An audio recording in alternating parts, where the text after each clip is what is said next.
signature legislation to the American people. I think it's very popular. After taking a victory lap outside Washington, touting the passage of his mega bill at an Iowa rally celebrating America's founding. There could be no better birthday present for America than the phenomenal victory we achieved just hours ago. While lashing out at Democrats for opposing his so-called big, beautiful bill. They wouldn't vote only because they hate Trump. But I hate them too, you know that? The legislation is a major win for the White House after weeks of negotiations and marathon sessions in Congress. The motion is adopted.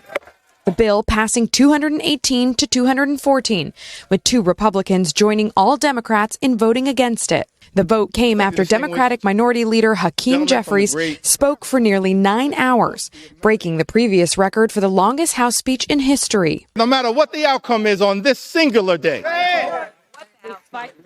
we're going to press on.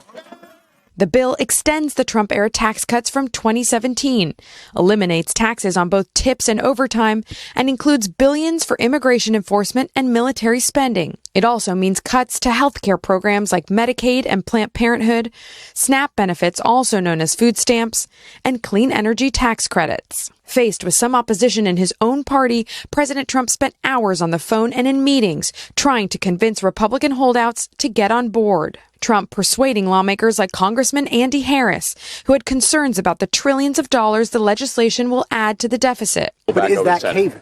Well, if not, though, you got winning is caving. Well, if winning is caving, then I guess we caved. Democrats now trying to use the bill to hone their midterm message. There has to be consequences to these votes.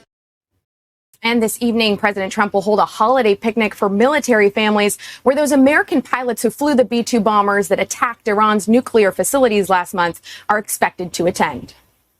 Monica, also want to ask you about this other headline we're watching out of Washington. President Trump now floating a potential UFC fight at the White House? Yeah, exactly, Laura. The president announced he plans to host a UFC mixed martial arts fight here at the White House next year as part of a series of events marking 250 years of America's independence, saying as many as 25,000 spectators could be invited to see that. Laura. All right, Monica Alba at the White House. Thank you.